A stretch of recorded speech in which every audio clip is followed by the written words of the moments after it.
Manaf kabeenyi ni oratama Dalan argama Anang kufama Gaili dugani wakan undifama Manaf kabeenyi ni oratama Dalan argama Anang kufama Gaili dugani wakan undifama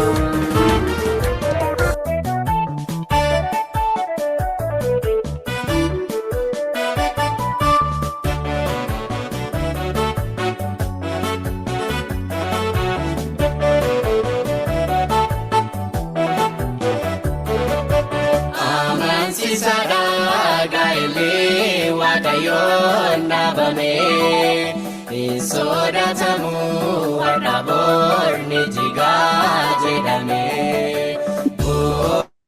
Sajimada Yomiyun Shakamu Akasalpatianmu Amin Digamu Pastor, nagayon tu. Bagal gerak nagama sa Nagama kagariti.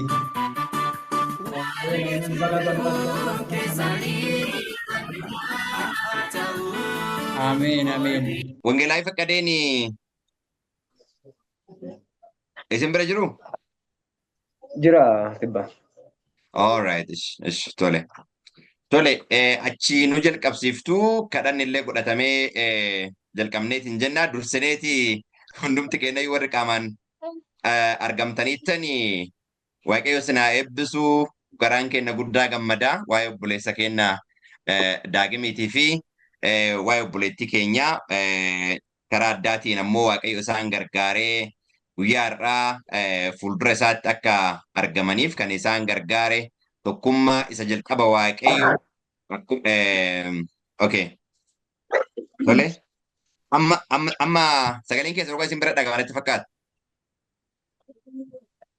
tole kanaaf gara wangeelaa'itti dabarsuu koo duraa obboleessa koo daagim dabalaa fi obboleettii teen ayyaantuu raggaasaa waaqayyo karaa addaatiin galataa fudhatu waa'ee guyyaa addaatiif gaa'ela jechuun waa'ee waaqummaa tokkummaa isa dhugaa kan itti barrudha.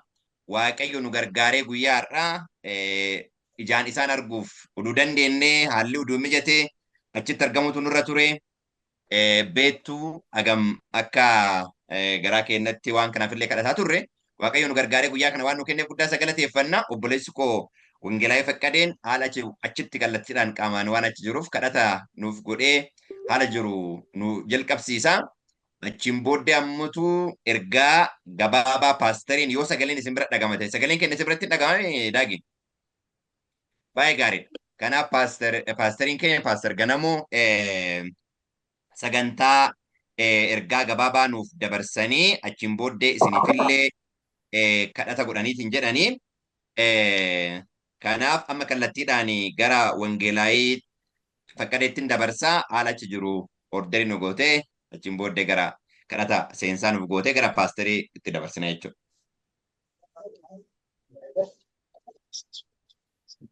Eshi waaqayyoon baay'ee galateeffanna. Karuma addaatiin guyyaa gammachuu obboleessa keenyaa guyyaa addaa kanaan isa nu ga'eef maqaan waaqayyoo haa galateeffamu jecha sa'aatii kana sagantaa keenya jalqabuutiin dura karaa dubbiin waaqayyo kan nutti darbu karaa paasterii keenya paaster Ganamoodha. Sagantaa keenya eegaluutiin dura kadhataa gabaabaan godha. Sana booddee paasteriin dubbii waaqayyoo nutti dubbatu amma kallattiidhaan haaluma nu mijateen fuula waaqayyoo irratti argamnee kadhata godhan.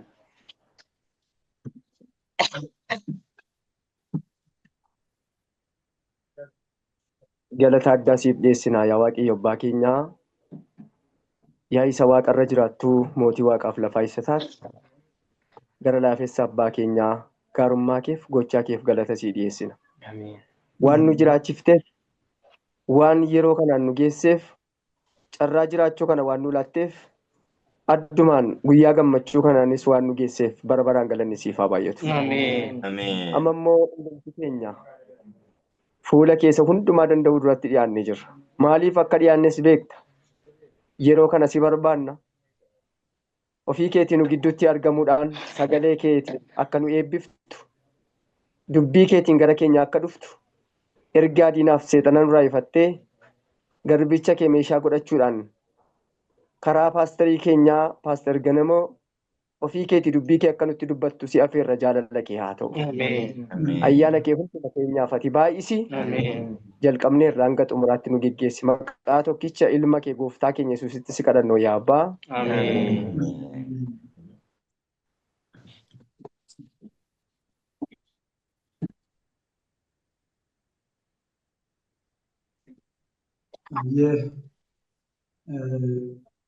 Waa'ee yeroo ture hundumaafuu Waaqayyoon guddaa galatoomfannaa dursee ulfinaniif galanni kabajaaniif guddinni Waaqayyo isa tokkicha isa dhugaa Abbaa Waaqa jiraataa Abbaa gooftaa keenya Yesuus Kiristoos isaan geggeessee hafuura ofiitiin nu guutee hafuura ofiitiin nu dibee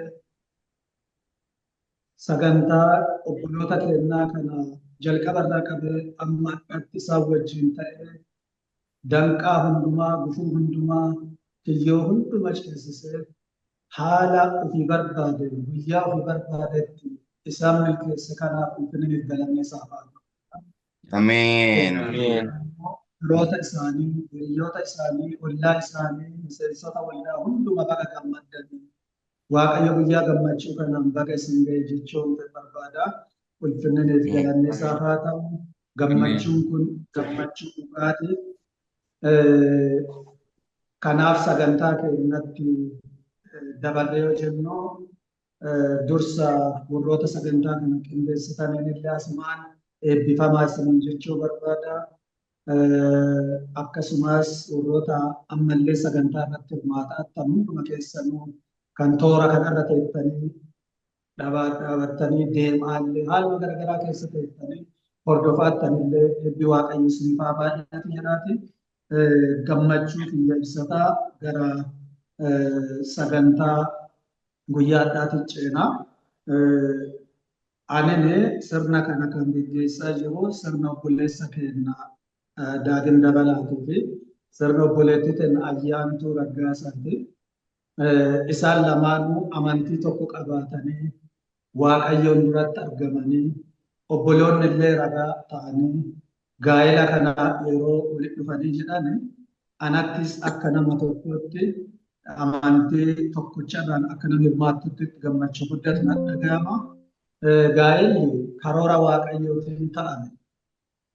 Waaqayyo karoora qaba waan hojjetu kan hundumaa keessatti karoora qaba. Karoorri isaa yoo bahe yoo jettan jalqabatti seera uumamaa boqonnaa 2:8 irratti akkana jedha. Ergasii Waaqayyo gooftaan namichi kophaa isaa ta'uun gaarii miti jedha. Eentu jedhaara Waaqayyo. Namicha ka jedhu kun nama ka jedhu. Recording in progress.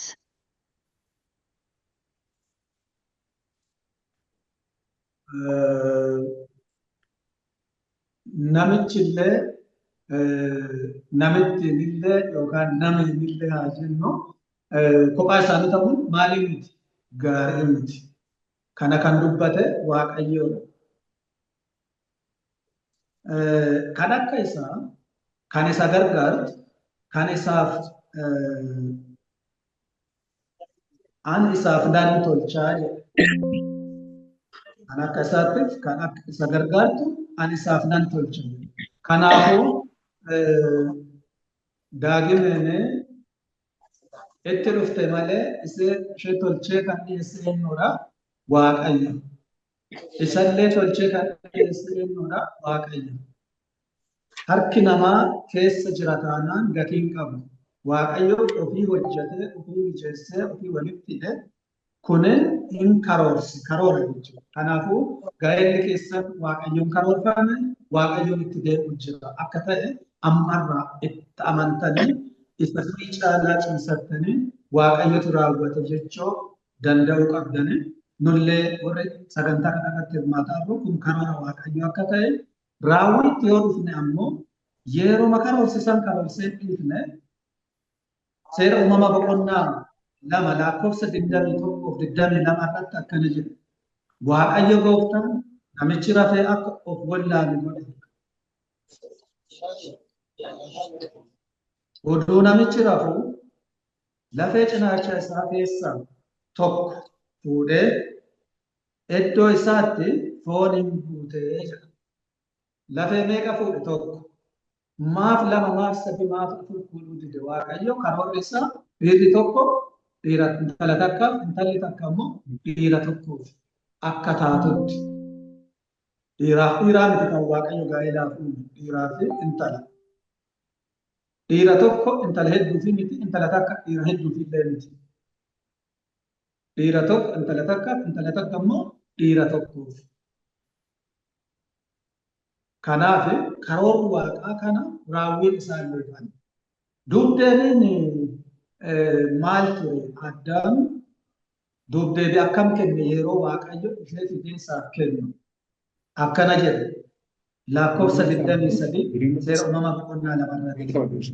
Seera uumama boqonnaa 2 lakkoofsa 23 irratti namichis amma reefuu ta'e isheen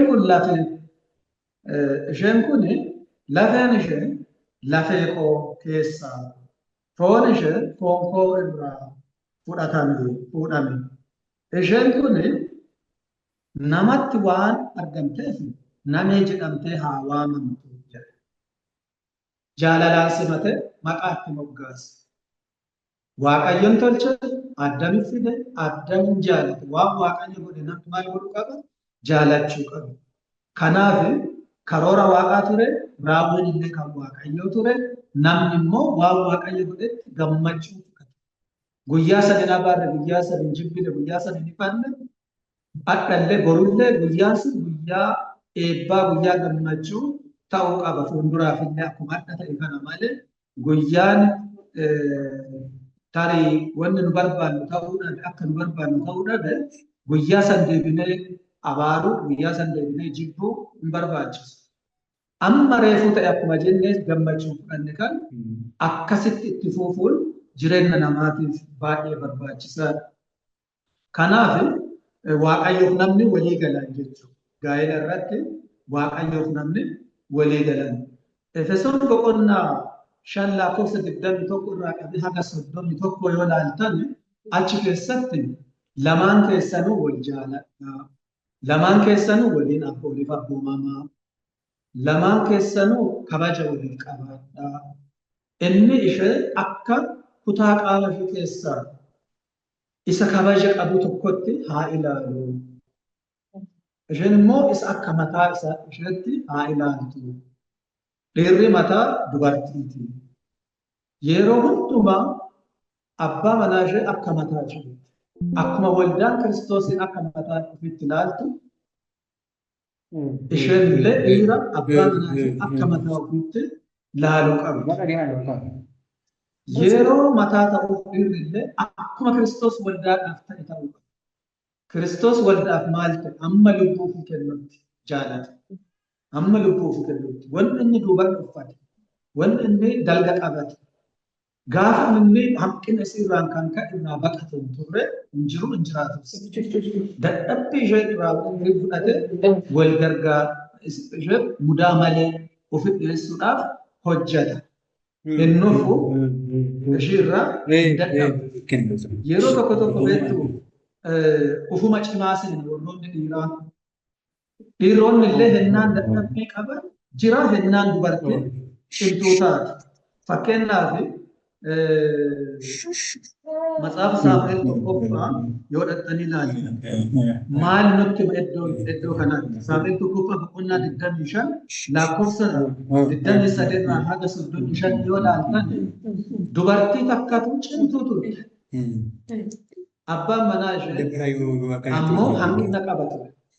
yeroo baay'ee dubartiin dadhabduu kanaa akkasii jennee waa baay'ee kan isa gargaartu yoo jennu dhiirri maal barbaada gargaarsa barbaada.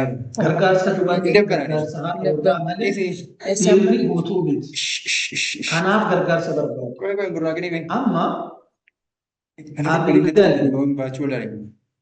dubartittiin bakka abbaa manaa Naabaal jedhamtu seenaa amma isinitti ni kan argamu.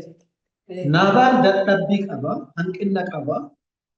Sababa san mootitti wali bu'ee dubartittiin yookaan haati manaa Naabaal nagaa fiduu danda'u haasaa isheetiin tooftaa araaraatiin mooticha dhaqxee qalbii isaa boojite akka inni tasgabbaa'ee dhiiga jigsuu irraa namoonni dhiira hunda fixa jedhee guyyaatti murteeffateetti kan itti dhaqxee abbaan manaa fi hanqina qaba. Ana laali dhiifama gurguruu godhe. Harki keellee dhiigaan akka hin xuroofne jette Daawitiin mootii Daawitiin tasgabbeessite jaarsummaa eenyutti illee hin beekamne lafa kanarratti jidduu lixummaan lubbuu abbaa manaa lubbuu dhiirota hundaa dhangala'uu dhiigaa akkasumas harki Daawit dhiigaan xuraa'uu oolchite jechuudha. Kana jechuun dhiirri hanqina qabaachuu danda'a. Dubartoonni iddoo san galanii yoo jedhan hanqina walii guutuu danda'a. Akkuma dhiirri hanqina dubartii guutuu akkuma san dubartiin illee hanqina dhiiraa maal godhuu dandeetti? Guutuu dandeetti. Dubartiin illee hanqina qabdi. Tokkoffaa Phexros boqonnaa 3 lakkoofsa 7 haga 9 yoo ilaaltan tokkoffaa Phexros boqonnaa 3 lakkoofsa 7 haga 9 yoo ilaaltan hanqina isiin qabdu kana kunuunsi guute kan kee godhadhu kan kee akka taatutti qabi ishee gargaarii jedha.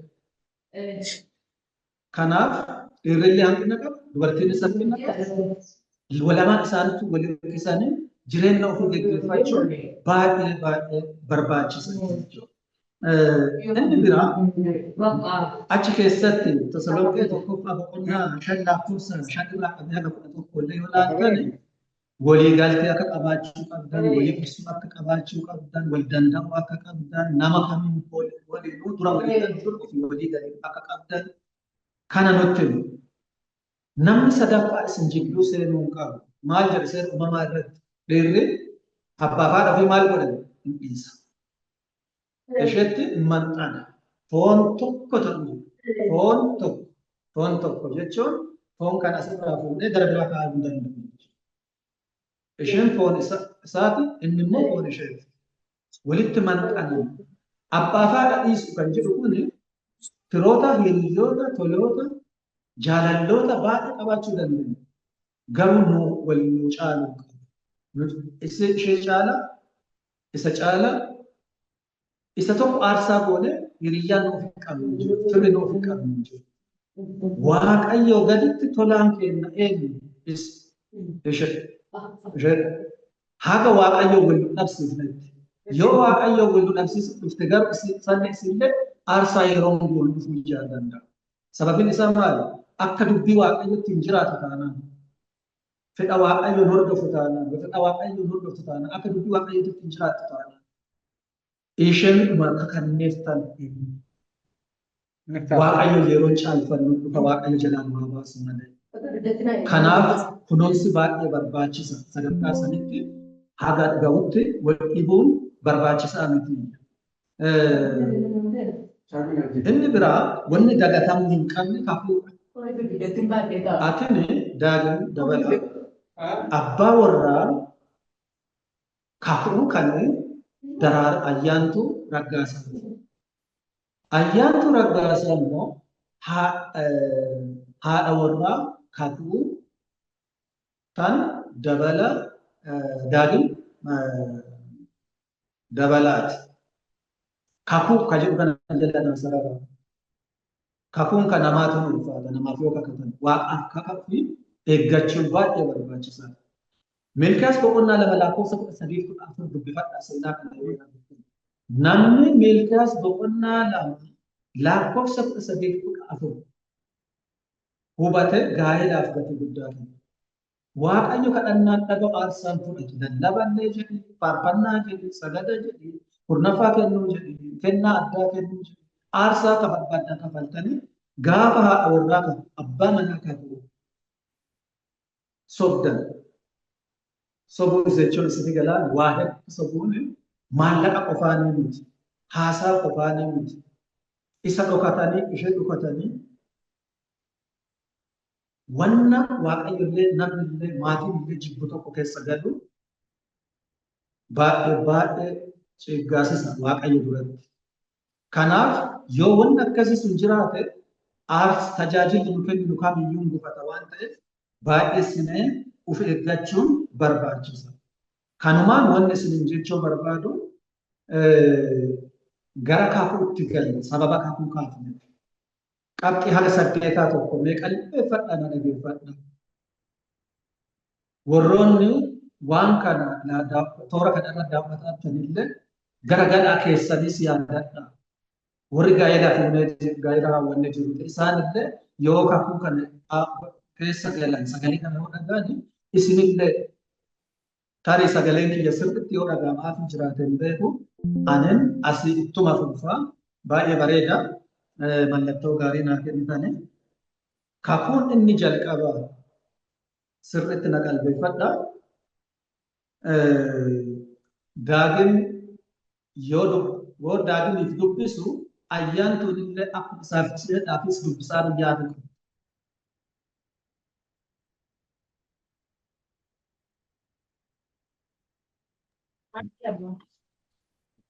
Ayyee sirratee. Waan an daagimiif dubbisu ayyaantuun akka kan keetti ilaali. Waan daagimiif an dubbisu ayyaantuu akkasii ilaalte waan an ayyaantu dubbisu illee daagimillee akka kan ifiitti ilaali. Isin kakuun kun isin lachiifuu qixa waan ta'eef jechuudha. Waan garaagaraa isin taksisu tokkochuma dubbisaa isin maqaa keessan bakka buusaatiin adeemtu jechuudha. Kun kakuu keenya kan jedhu mallattoo harkaatiin natti agarsiisa. Dhuma irratti jechuudha.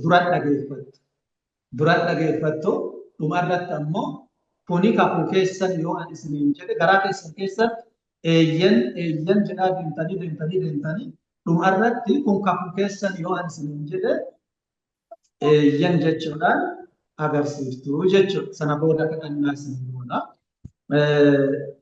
Akka inni jalqabaa ani si filachuu kan koo hanga bara jireenya koo guutuu akka ta'e. Si filachuun koo yoo jennu ayyaantuun daagim ayyaantuu. Si filachuun koo hamma baramaatti. Takka.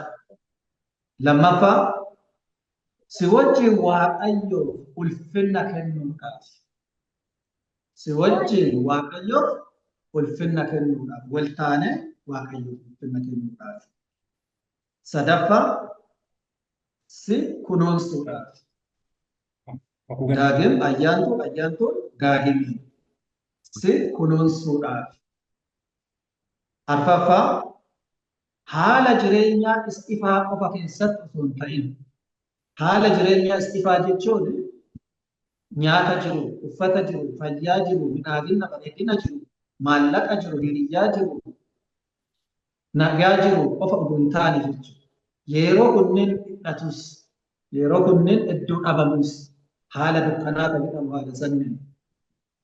Yoo kunneen hir'ates haala dukkanaa keessatti si wajjin jiraachuudhaaf. Si wajjin jiraachuudhaaf. Shanaffaa kaayyoo lubbuu keetii akka sagalee waaqayyootti deeggaruudhaaf. Lubbuun namaa waan barbaadu dhabdee mira eenyummaan kiyya waan barbaadutu jira. Eenyummaan haadha warraa kiyyaa waan barbaadutu jira. Garuu waaqayyootti agargar hin baasnetti fedha isaa guutuudhaaf, fedha ishee guutuudhaaf jechuudha. Torbaffaa walitti dhufeenya keenya akka qabee jaalalaa fi kan guddina walitti dhufeenya ta'e akka qabee jaalalaa kan guddinaa fi gammachuu keenyatti ilaaluudhaafi jedha. Qabeen waan tokko qabdiin of keessatti. Isin ammoo qabee walitti dhufeenya keessan kan qabee jaalalaa, qabee maalii nagaa akka ta'etti maal godhuudhaaf ilaaluudhaaf. Walitti dhufeenya keenya kun kan jaalalaa kan nagaa jechuudha. Torbaffaa saddeetaffaa jireenya bareedaa si wajjin akkuma hundeeffadhe jireenya bareedaa si wajjin akkuma hundeeffadhe bara guutummaa jireenya kan koo siif jiraachuudhaaf waadaa galeera. Siif jiraachuudhaaf maal ta'eera? Waadaa galeera. Inni kun fakkeenya malee waan Waaqayyo ittiin jiraadhaa jedhee nu abboome hundumaa ittiin jiraachuudhaaf waadaa galeera. Inni an dubbise mallattoodha. Macaafa qulqulluu keessatti sagalee Waaqayyoo keessatti waan abbaan manaa irraa eegamu daa'imni raawwachuudhaaf. Waan haadha manaa irraa eegamu ayyaantuun raawwachuudhaaf. Waadaa galleerra jettuun harka keessan eegaa hawaasni miseensi. Waadaan kun waadaa dhugaati. Eebbifamaa Waaqayyo sinaa eebbisu. Asumaan wanni an jechuu barbaadu tokko yoo jiraate sagalee Waaqayyoo irratti waan jedhutu jira. Maali? Isa Waaqayyo tokko godhe namni gargar hin baasin jedhe Kiristoos. Ani sagalee Waaqayyoo isin dubbisaa ramadee. Kan tokko isin godhaa eenyu? Waaqayyo. Kan Waaqayyo tokko godhe eenyus gargar isaan hin baasu. An gargar isin baasuuf hin deemu. Kan tokko isin godhes Waaqayyo, inni immoo gargar isin baasu. Namni illee gargar isin baasuu hin qabu. Kanarratti of eeggannaa cimaa godhuu barbaachisa.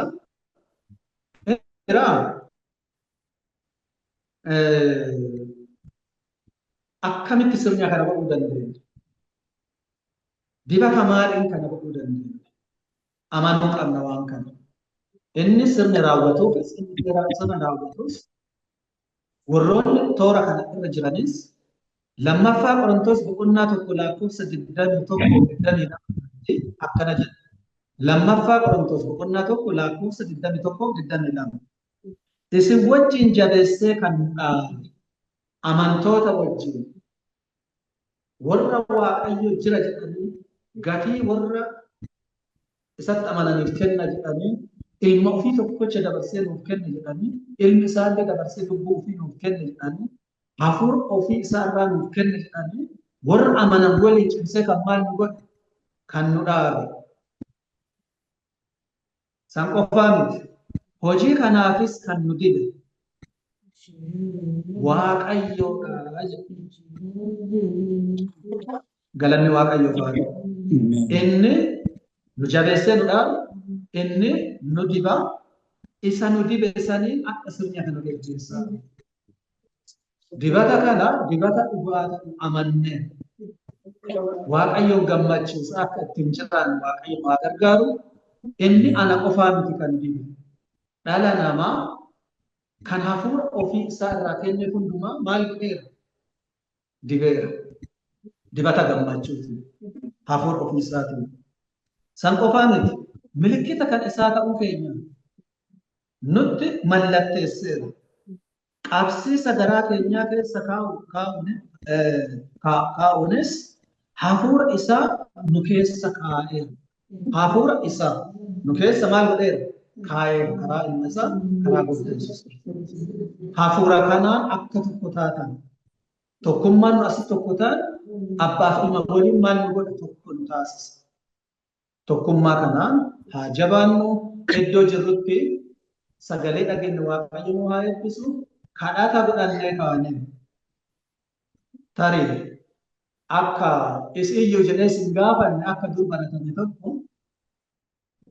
isiin ifa sibira teetteetti waan shakkitu hin qabdu isimaa miti.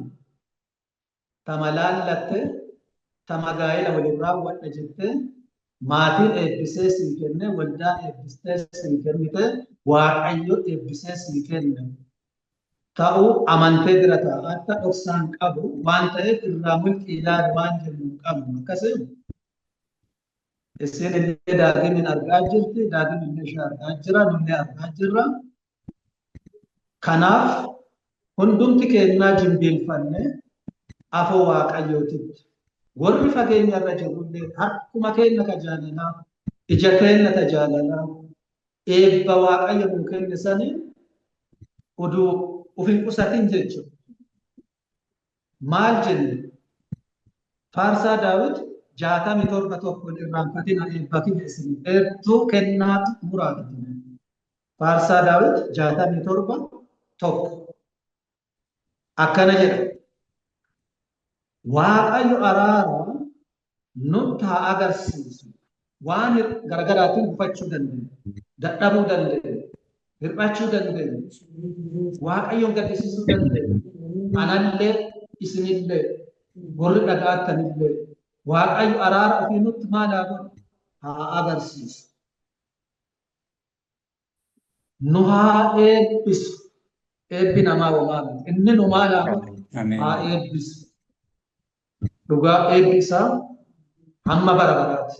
Dhumaan qabu, daangaan qabu, haala laaleen jijjiiramu. Innumti nu haa eebbisu. Ameen. Fuula ifaadhaanis nu haa ilaalu. Ameen. Kana garaa keessa qabannee, mataa keenya qabannee waaqayyoon kadhannaa. Gara kadhataatti dursee dura. Booda durbee gurbaa jennee dubbanne. Kaleessa durbee gurbaa jennaa addaammu maal jennu? Obboo fi addee jecha deebina. Kadhannaa eebbaa kanaan booda. Saniin dura waa beekuma barbaanneeti waaqa duran galateeffannaa fuudata itti deebina yoo daqiiqaa 5 illee taatu ka argannu gammachuu keenya ibsannaa. Sagaleen kun jira? Eeyyee akka gaarii jiraamu. Sagantaa akkanaa maatiitu namaa kenna intala. Xiqqaatee obboleessallee haa ta'u ani bali jedhee yoo kennu barbaanna adeemsa. Eenyutu kenneef isaa? Ufumaa waluma lamaanii wal fudhatamuu maatii keessaa isin bira namni argamee natu kenneef jedhe wayii utuu arginee natti tola. Eenyutu kenneef? Ifa sii godha daagim. Actually jalqaba mana dhaqaniiti achitti sagantaan manatti ka godhame amu mana isiiti jechuudha. Achi fuudhanii dhufanii achitti sagantaa gochuudhaaf hin mijanne makiinaan waan deebi'uuf xiqqoo laftillee waan kanaa'uuf haalli yeroollee jira. Warri makiinaan deebi'ullee dirqama daddabnee deemna waan jedhaniif sa'aatii jenne sanitti sa'aatii isin arganna jennetti makiinaan daddafee deebi'uu qaba haalli hin mijanne waan ta'eef jechuudha. Kanaaf achi deebi'anii amma mana warraatti deebi'anii mana warraatti sagantaa godharra mana daagimi bakka daagimi jiru jechuudha. Ayyee deebi kanuma dhaga'uu barbaadeeti. Thank you. Okay. Bareedaadha. Maaliif eenyutu kennee sagantaa almost qaamaa wal bira argamaa hin jirru malee ofishaalii waan sirnaawwan jedhaarru eenyutu kennee eenyu ammoo hannaan fudhatame waan jedhamu adda baasu yoo hanna ta'e hin kadhannu yoo hanna ta'uu dhabaate ammoo kadhata godhuu qabna. Kanaaf isa adda baafannaa fi inni nu waan saawwan hin jenneef isaa clarify gochuuf thank you amaan gaafii gaafatteef. Paasteriin waan adda baafateef. Waa baay'eetu jira yoo san keessa deemne namni mormitu jira biyyattii kanatti kan akkana jedhaa fuuta jedhullee jira jedhanii gaafatuun illee jirti. Waa baay'ee amma san hunda waliin qabnee amma keessa maatii irraa xumuranii hiriyoonni duubaa raawwatanii qubeelaa ofii raawwatanii kakuu waliillee yeroo maatii waliin dhufanillee waan walii galu qabanillee walii galanii amma yeroo xumuraa irratti sagantaa eebbisuu qofaaf argamne obboleesseen amaan illee fuulduraafillee wantoonni akkanaa kunniin yeroo gahaa fudhatuun akka nurra jiru nu yaadachiisa. Amma miira kadhannaa keessaa of baane kadhannaa deebina. Isaan lamaan jilbeeffatanii nullee asii jilbeeffannee kadhannaa godhannaa haalli isin mijataa jilbeeffachuudhaaf. Nu martinuu harka keenya gara isaanii qabnee kadhannaa godhannaa.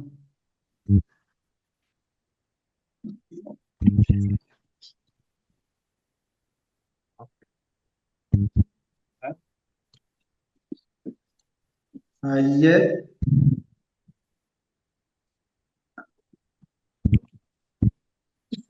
Okay. In kadhannaa jiraataa bara baraa mootii argamsanii uumaa waa hundumaa dargaggeessa obboleessa keenya ta'e Daagim Dabalaa fi obboleettii ta'e Ayyaantuu Raggaasaa illee nagaan eeddee walii uumtee waliif fiddee gaa'ela kan akka raawwatan waan isaan gargaarteef ol waaqa irratti as lafa irrattis ulfinaniif galanni siif haa ta'u. Ammallee ati yaa Waaqayyo hanqina tarii isaan agarsiisaniif ati isaan araara kan keetti agarsiisi. Anallee hanqina agarsiise atini araaraan nu yaadadhu. Warroonni sagantaa kana keessa jirru martinuu hanqina qabna hanqina keenyaatirra nu darbi. Fuula ifa ati nu ilaali. Ati nu eebbisi ifa kan kee nu ibsi. Yaa Waaqayyo ijoollee tana kan waliif fidisi haa ta'u. Atin tokkummaa isaanii kan ijaarte kana kan namni jidduu hin galle kan namni adda baasuu hin dandeenye isaanii taasisi. Argamni kan keessaa waliin haa ta'u. Hadha irraa qabee obboleessi keenya obboo yookaan abbaa warraa yoo jedhamu isiin ammoo addee yookaan haadha warraa yoo jedhamtu Waaqayyo gaa'ela isaanii eebbistee mudaa malee dhaabdee ijoollee ittiin eebbifaman daraaraa ittiin eebbifaman fa'itti irratti ulfaatu isaanii kennuun tola kee haa ta'u. Qaama isaanii fayyaa jireenya isaaniitiif qulqullummaa kennuuf. Hawaasa waliin jiraatan waliin wal danda'uu isaanii baara. Hir'ina keessatti akka waliin galle. Fayyaa irratti akka waliin galle. Jeequmsa irratti akka waliin galle. Wal danda'anii akka jiraatan ayyaanni kan keessaanii haa baay'atu. Abbaa keenya araara kan keetiin ati isaan waliin jiraadhu. Yeroo lafaa ol jedhan yaa Waaqayyo. Dadhabbii ofii hanqina ofii hundumaa achitti miila kee jalaa uffatanii qulqullaa'uudhaan haarawoodhaan si walii galuudhaan iddoo itti jimbilfatanii akka ta'an isaan gargaara. Maatii isaanii hiriyoota isaanii miseensa isaanii yaa Waaqayyo fira hundumaa kan gammachiifte Waaqayyo ulfina ergalanni kan keeti. Amma achillee ati nu waliin ta'e isa jalqabsiiftan maxxuratti nu geggeesse. Maqaa ilma kan ta'e maqaa gooftaa Yesuus Kiristoos hin jedhee abbaa. Ayyee asumaani wanti isin jechuu barbaannu jira. Mee ta'a yoo dhaabatan tarii viidiyoo ol ta'uu danda'an beeku bakkuma teettanitti amma abbaa manaatii fi haadha manaatis kanuma isin jechuu barbaada. Daagim abbaa manaa ayyaantuun haadha manaa daagimiiti. Suulaan qilleensi bubbeen dambaliin kamiyyuu kan adda isin hin baasu.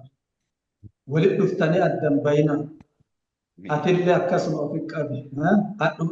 Ofi qabuun kun kan dhugaa. Maalin agarsiista ayyaantu?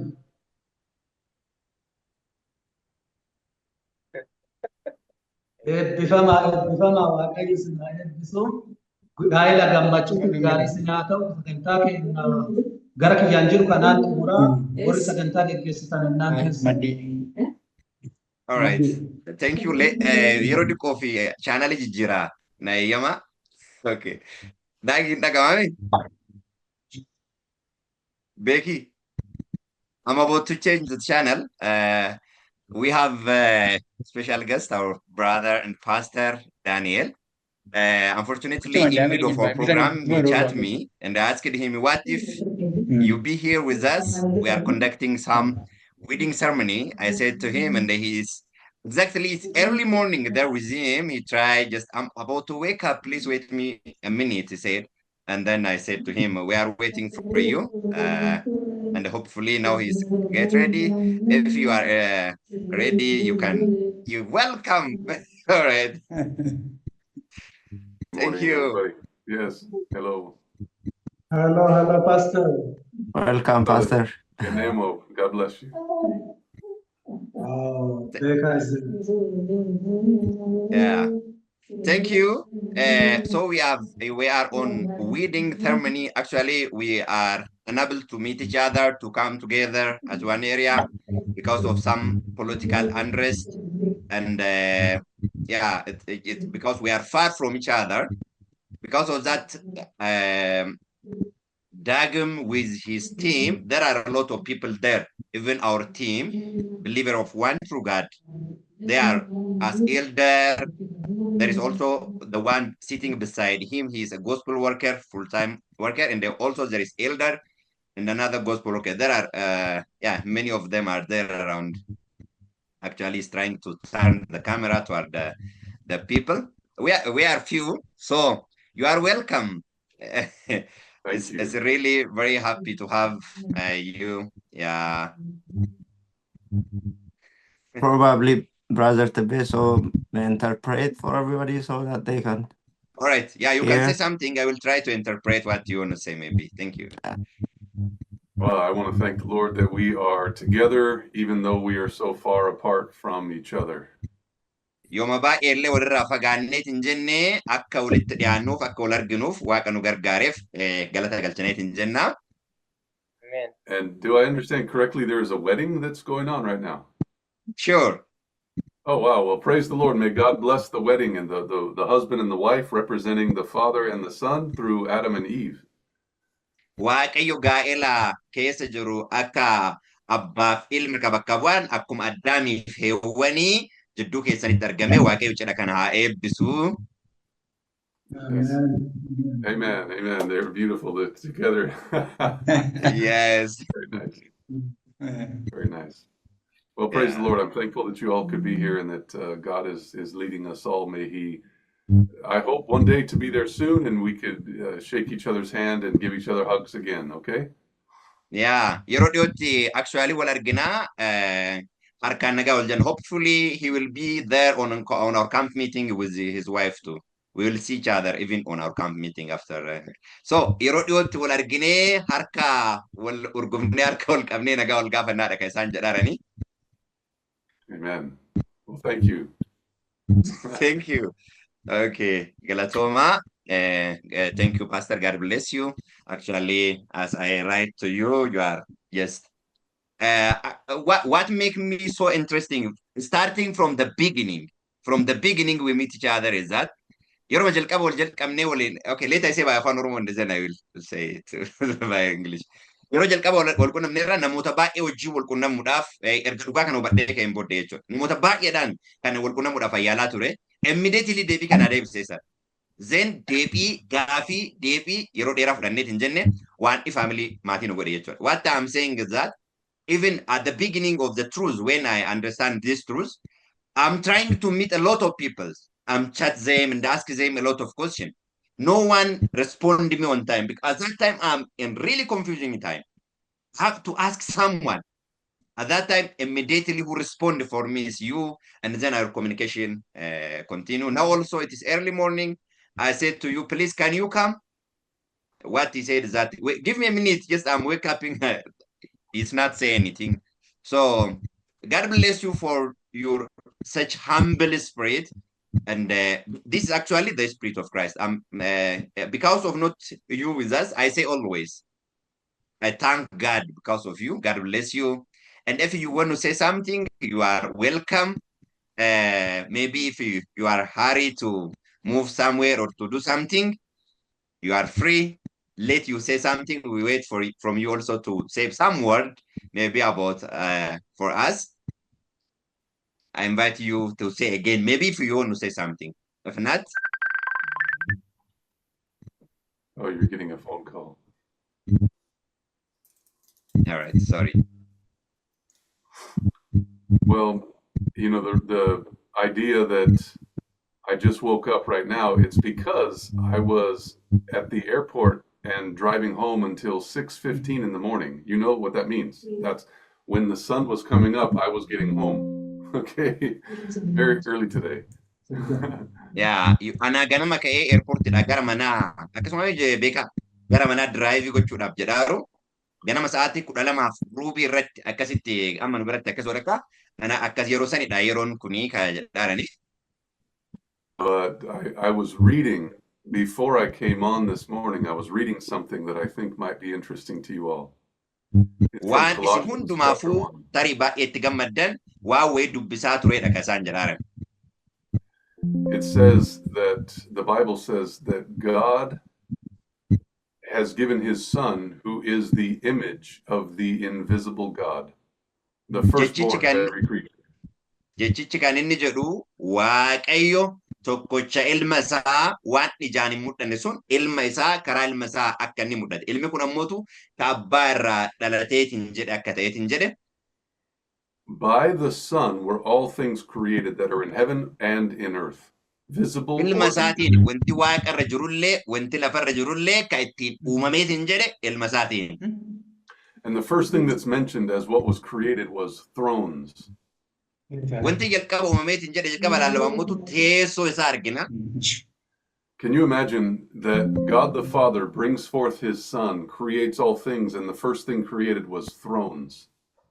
Waaqayyo jalqaba karaa ilma isaa waan hundumaa akka uumamu godhee ilmi isaa ammootu waan hundumaa teessoo illee jedha. Biroota Qolaasiyaas 1:16 irraa akkuma jedhu teessota illee jedha. The Father was king already before he brought forth his Son, but when the Son came forth, now he has a kingdom over whom he is ruling. Kan durumayyuu aangoo qabeessa hundumaa gararraa jirudha. Ilma isaa waan hundumaa irratti aboo yeroo kennuuf karaa isaa waan hundumaa yeroo uume akkuma godhetti jedhetti hundumaa irrattuu aboo kenneef hin jedhe ilma isaatiif. So when the Father creates the angels through his Son, there are already thrones established. We already know who the king is. Yeroo Waaqayyo karaa ilma isaa ergamoota waaqarraa uumu inni guddaan teessoo irra taa'u mootiin eenyuun akka ta'e beekamaadha. Yeroo ergamoonni waaqarraa uumaman. May that be the same in our homes, the same in this new family, the same in all of our lives. Akkasumas maatii ammaadha ijaaramaa jiru kana keessatti illee maatii tokko kennaa keessatti illee jireenya keenya keessatti sirni sun akkasitti taa'eetiin jedha jechuudha. When I gave my life to the Lord, Christ created in me a throne for the Father. Yeroo an jalqaba lubbuu kiyya yookaan jireenya kiyya Kiristoosiif kennu Kiristoos jalqaba onnee kiyya keessatti teessoo Waaqayyo zuufanii teessoo isaa ana keessatti uumeetiin jedha. So may my life always be a throne for God, just like he had created his for the entire universe. Amen. Jireenyi kiyya Waaqayyoof teessoo isaa ta'eetiin jedha. Akkuma yuunivarsiitii hundumaa keessatti iyyuu teessoo Waaqayyo jalqaba akkuma inni kaa'eetiin jedha jechuudha. May the new family be a throne for the Father.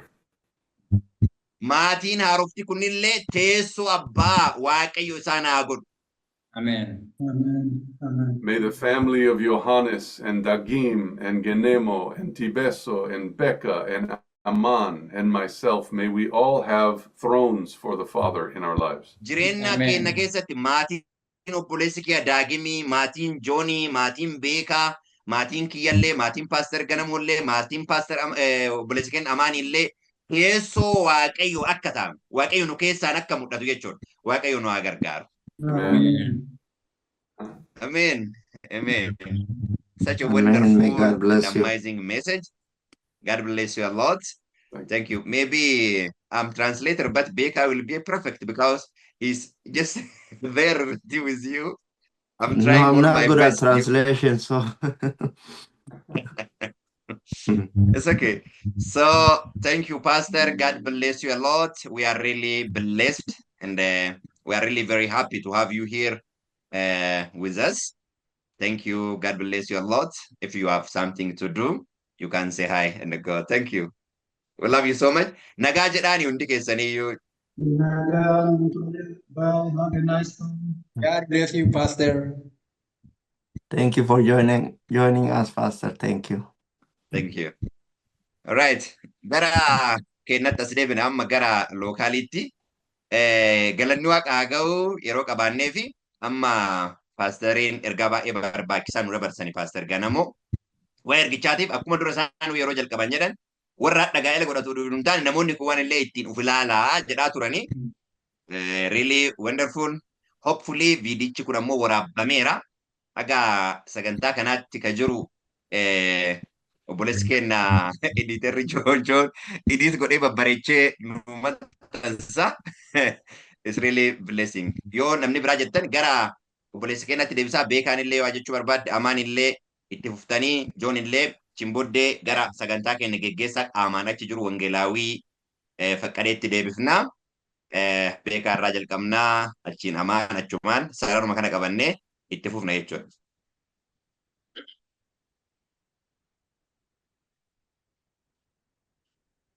Ayyee waan guyyaa har'aatiif Waaqayyoon guddisee galatoomfadha. Waan obboleessa kiyyaa daagimiitiif obboleetti teenya ayyaantuuf Waaqayyo godheef mana isaanii ijaaree walitti isaan fideetiin jedhe karaa addaatiin guddisee Waaqayyoon galatoomfadha. Wanti guddaan jedhu waan jiru natti fakkaatuuf haasariin fixaniiranii. Manni keessan mana Abrahaam Ibsaara, mana jaalalaa, mana akkuma amma Paaster Daanel illee dubbatanii, mana teessoo abbaa fi ilmaa akka ta'u, Waaqayyo sinaa gargaaru, si wajjin haa ta'u, bara jireenya jiraatan hundumaa keessatti wal jaalachuu, qaawwaa waliif dhossuu, walii obsuu, wal danda'uu akka dandeettan Waaqayyo sinaa gargaaru. Manni Waaqaan ijaarame samii diqqoo jedha afurraa agaratti. Kanaaf yoo Kiristoos jidduu keessan jiraate manni keessan mana gammachuu, mana nagaa, mana olloonni keessanis namoonni naannoo keessan jiraatan hundaafuu eebbataatu. Nuufillee eebbataatu Waaqayyo sinaa eebbisu. Waaqayyo baga kanaan isin ga'e, baga ulfinaan isin ga'e, gooftaan isin haa eebbisu. Gooftaan isin wajjin haa ta'u eebbifama. Ameen. Waaqayyo isin haa eebbisu.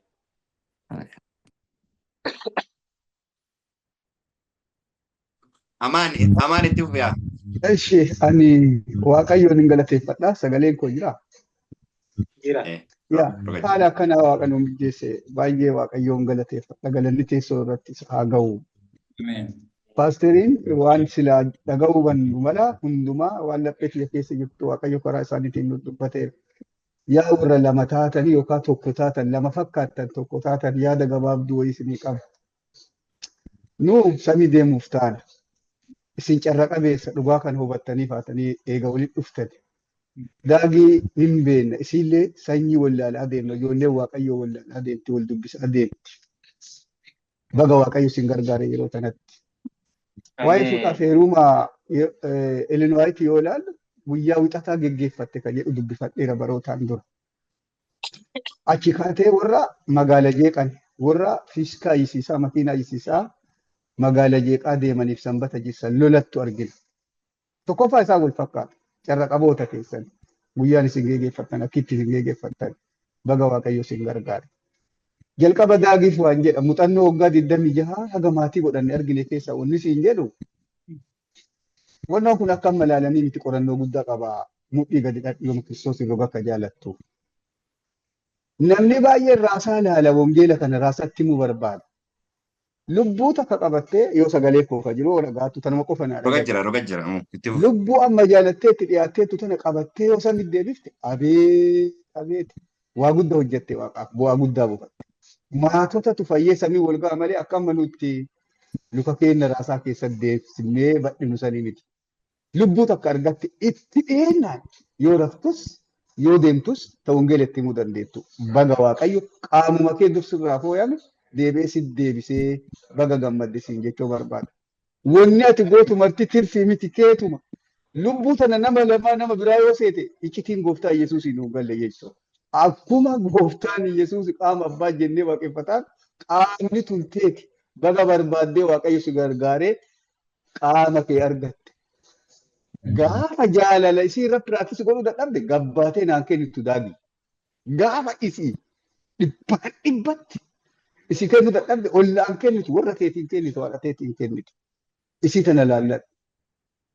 Piresentii akka 80 oduu beektanii fuutanii jedha dubbiin Waaqayyoo. Nama wal qorattanii ilaaltanii. Waan qara argitee hin beekne seennetu gidduu keessa gabba'uu danda'a. Danda'i wannoon kun waan keessaa eebbifamanii hin baane. Jaalalumaan deemanii hin bareedu. Har'arraa qabdee guutu wangeela qajeelloo si jalaa dhagayaa nama. Guutu har'arraa guuttee isiirraallee dhageenya jechuudha. Qara hanqinatu jira. Amma nama guutuu taate akka kalee Waaqayyo si uumetti. Baga Waaqayyo si gargaaree jabaadhaa obboleetti tiyya. Jabaadha. Qabeenyi kuuwwan marti uumamni amma kana boodan teetta isin lachuu. Uumamni ufumaan hojjeta waa nyaachuuf finnaa qophaa'u manaa qophaa'u ufumaan hojjeta. Wanni isin gatachuu hin qabne ta Waaqayyo. Hin teettu amma kana booda waa godhachuuf beektaani namni aguma ofii hima deema. Sun uumamni ufumaanuu deema.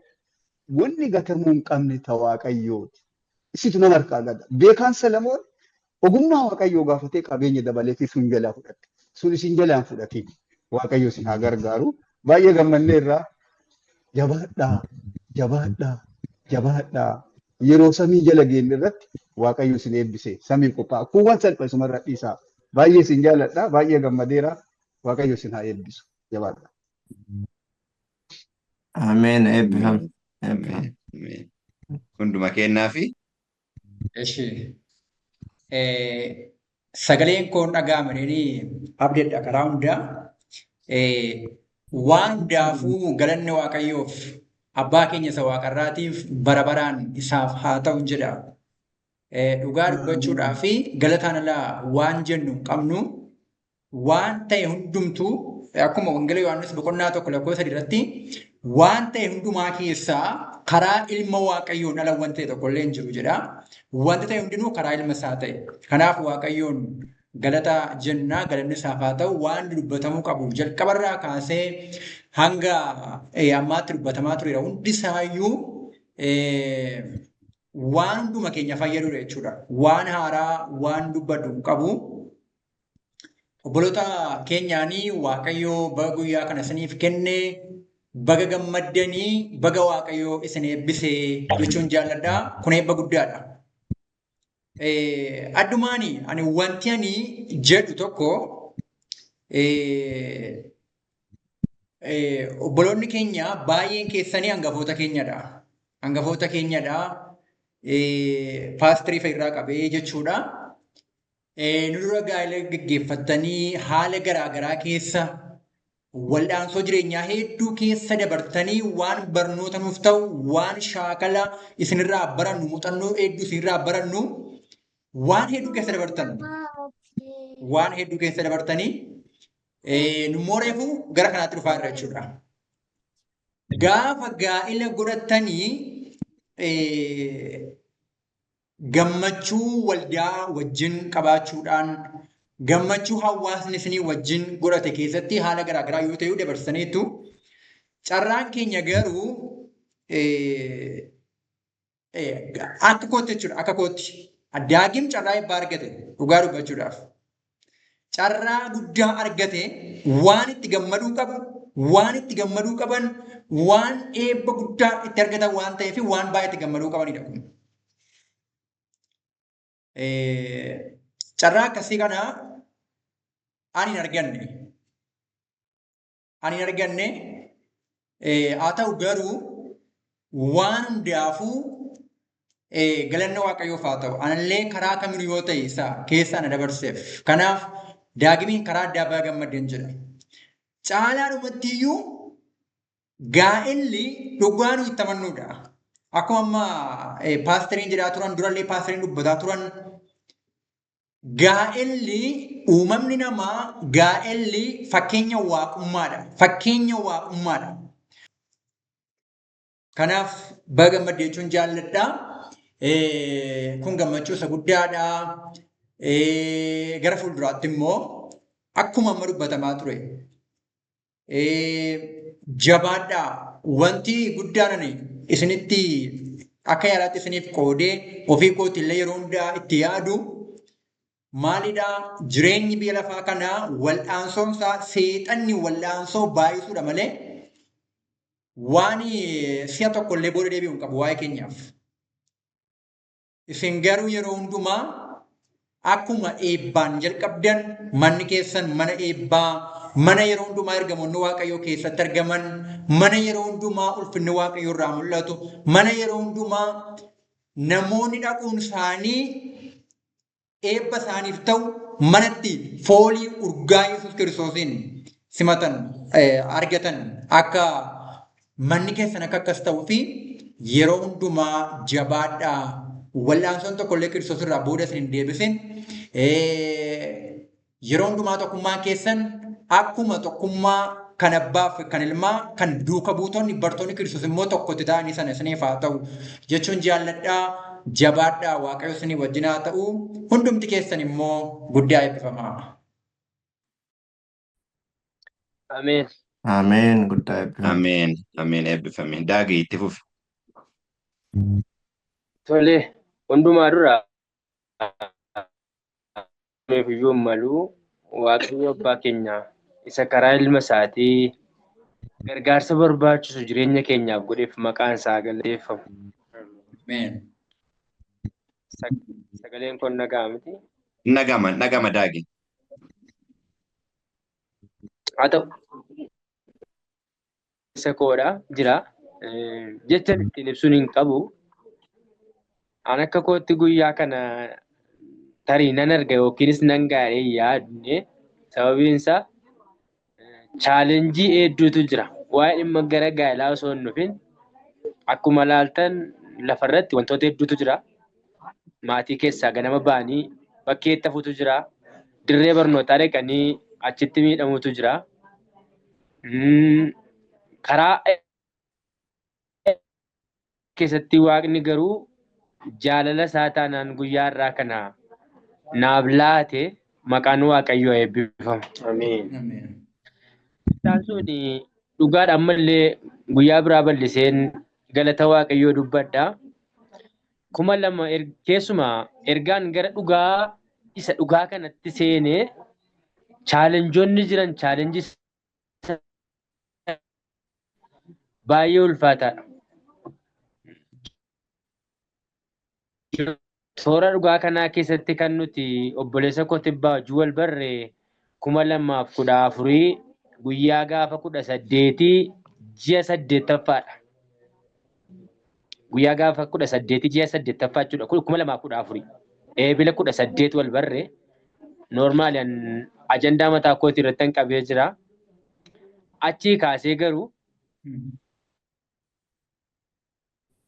dhimma dhugaa kanaa keessa gaafan seenu haguma gara macaafaatti siqaa deemu lolli hammaataa deeme haguma gara dhugaatti siqaa deemu wallaansoon hammaataa deeme namoonni tokko tokko yeroo gara amantaa fi macaafa dubbifannaaf kadhannaatti jabaatanii lolli yeroo baay'atu maal ta'e Waaqayyo maamna qorra. Waaqni garuu waan namaadhaan akka inni nama hin qorre hin beeka. Dhugaatti jabaataa deemanii wanti irra jiran suni hammam akka inni itti nama jabeessuudha kan inni hubadhe. Isa keessa darbee 2016 gaarii geggeessuufan ture jooniin beeka obboleettii koo mulee wajjiniini. Garuu akkamitti akka mata dureen sun hafee dhimma dhugaa kanaa irrattidha. Dhimma dhugaa kanaa irratti mata dureen sun adda ba'ame. Ergasii garuu godhee yeroo ofii isaatii qabutti waliinii gaala akka geggeeffannuuf Waaqayyoon nu hayyamee obboloonni kadhataan nu deeggaraa turtanii obboloonni kallattii kamiin cina keenya dhaabbattanii hundumti keessan akka hangafummaatti tarii maatiidhaan obboleessa koo amaaniin fakkaata kan hunda keessan caalu dhiifama naa godhaa yoon dogoggoruu baadde.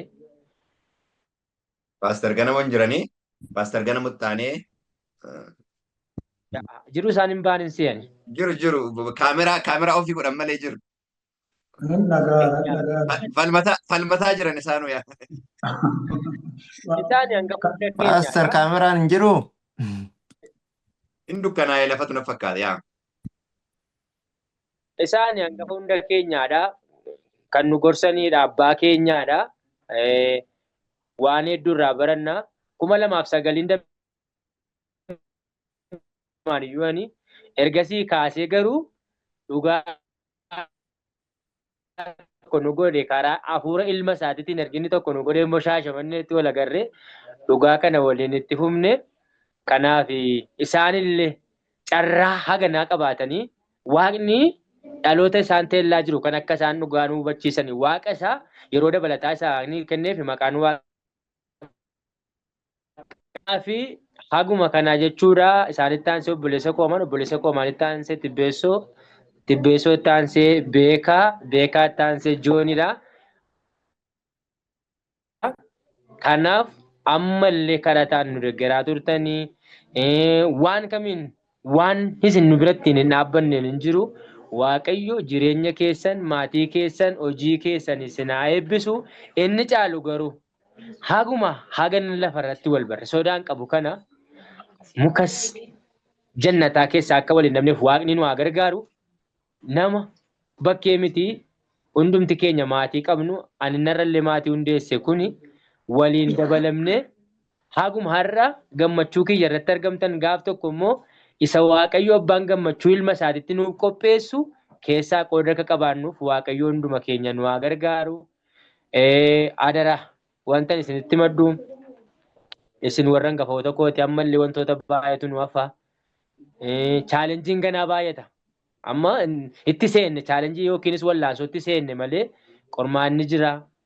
Waan hedduutu jira. Akka nuyi dhugaa keessatti jabaannuuf nuuf kadhadhaa, nu gorsaa. Hubannaa nuuf kennaa macaafatti nu dubbisaa jechuun barbaada. Walumaa gala haalli isinii hin mijanne mijatus ta'e utuu hin mijatin yeroo kana nuuf qabaattanii warri hojii keessa ooltan galgala kana boqonnaa keessanitti seenaa jirtu garuu irraa koottanii nu wajjin hirmaattanii waaqayyo gooftaan isin haa eebbisu eebbifamaa gammachuu keessan simadheera jechuu barbaadeera isin haa eebbisu. Ameen galatoomii waaqayyo paaster waan dubbataa fakkaata waan dubbachuuf immoo. Eebbifamaa jedhaara malee. Eebbifama waaqayyo hunduma keessanuu isin haa eebbisu achitti illee sagantaa godhattan isin jalaa yeroon fudhannu waaqayyo guddaa hunduma keessanuu isin haa eebbisu akkuma obboleessi Kwaamaan jedhe ani yeroo baay'ee tariiti jechoota hamaan dubbatan maal akka ta'e hin beeku yeroo jalqaba qaaquu fi jidduutti yeroo inni haasa'u dubbiilee jiran yoo dhageenyeera ta'e dubbii adda addaati maal jechuu barbaadeeti waan akka dubbannuuf afaan gaafa nu kaa'u waan afaan nama kaa'e gaafa dubbattu waan addaati. Waan waaqayyo nu gargaare guddaa sagalateeffannaa walumaa galatti guyyaa har'aa irratti akkuma jennu paaster Daani'el dhufanii waan guddaa dubbatanii paaster Ganamo waan ijoo waan hedduu kaayanii akkuma jenne sagalee waan waraabbameeruuf haga tariitii eessaa akka ediitii gootu joonsitu beekaa ediit gootee yuutuubii irra akka nuukeettu nan amanaa sababni isaa hunduma keenyaafuu barnoota waan ta'uuf jechuu barbaadeeti guddaa waaqayyo isin haa eebbisu eebbifamaa jabaadhaa qorumsi akka ganaareef jalqaba amma aga torban takka lama gajaa lama ji'a tokko tariiti hin fakkaatu ta'uu danda'a. Garuu amma ganaa reef jalqaba. Namoonni baay'een yeroo jalqabu kana keessatti atillee ganaa reef eenyummaan kee beekama. Reef eenyummaan kan kee inni sirrii reef beekamaa deema. Sagaleessa alaa yeroo tokko naqamteetti konfiraansii guddaatu ture. Roobii irraa jalqabnee haga sanbataa olmoos dilbataa turre sanbatoo goofarfaafataa ture allallabaa ture paasteroonni illee turaniiran yeroo san TMI yeroo jalqabu jechuudha. Achi booddee namni wayin argee dhumarratti jechuudha faranjii. Haadha manaa fuuteettaa naan jedhan. Jennaanii hin fuunee jedheen. Ammallee tajaajilli kan hir'uudhaan naan jedhe. Sababni isaa yeroo ati iddoo aarsaa irra dhaabattee lallabaattu kana baay'een isaanii yookaan dubartoonni ijoolleen durbaa silaalanii uduu kiyya ta'e lallaba dhageeffachuu caalaa uduu na wajjin gaa'ela godhatee maal ka jedhan jiru. Atillee waan garaagaraa ilaaluu dandeetta. Guutuu miti garuu gaa'ela godhu jedhe. Achiin booddee dhugama chaalenjiin paasteriin jedhe afaan obanee jalqabe gara kaan. Yeroo an tajaajila bakka biraa deemu paasterii weellee bilbilee mee hirmiqattii wayii akkanan jirti duuriyaa waliin taate hoonaan jedha paasterii. Maal jedhaan dhuma chaalenjiin jalqabe jechuudha. Booddee immideetilii gaa'ela gaafa seeneetiin jedhu chaalenjii wajjin illee akka kun argite wannoon qabe kaan eenyutu qabe saamsoon imi leenca wajjin wallaansoo qabe kaan saamsoon wallaansoo qabe kaan jalqabamee waaqa galanni haa ga'u amma ibidda chaalenjii baay'ee booddee yeroo gammachuu keessa jirra. Isiniif ammoo amma yeroo jalqabaadha. Okay. Sole kanuma asumarratti hin goolabaa. Kanaaf yeroo kadhataa wuma fiitan illee yoo taatan yeroo kadhataa akka hin dagan.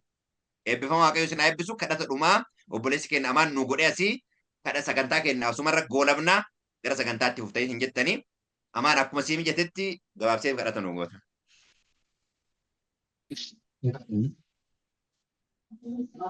Galanummaa si haa ga'u waan dhala. Galanummaa si haa ga'u. Isa xumursiisuu dandeenya. Guyyaa kana waan nu agarsiifteef galanni si haa ga'u. Ameen.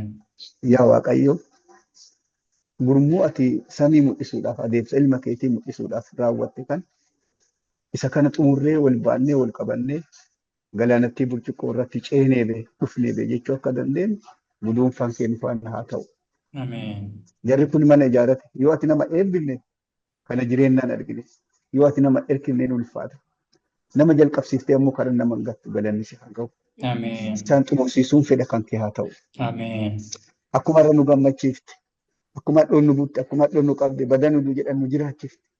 Abbaa harka kan kee kana beekuudhaan si qofa dhagaa bara keenya akka xumurru nu gargaara. Ameen. Nu adda deemnaa inni fagoon hin daangessine suni nu biratti hafe nu gargaari. Ameen. Galataa waliin nu deebisi. Maqaa gooftaa Yesuus Kiristoosiitiin. Ameen. Eebbifamaa innaa gaarii Min eebbifamaa Waaqayyo isin haa eebbisu. Daagi bakka eebbifamaa yeroo eebbaa qabaadhaa. Waaqayyo si wajjiniin haa ta'u. Wangeelaayii namoota achi jira hundumaanuu nagaa naa jedhii. Raarri Waaqayyo isiniif haa baay'atu yeroo biraa wal argina. Yeroo dhiyootti ammoo qaamaanillee akka wal arginu abdii qabna. Waaqayyo yeroo eebbaa nuuf godha. Yeroo eebbaa qabaadhaa. Thank you.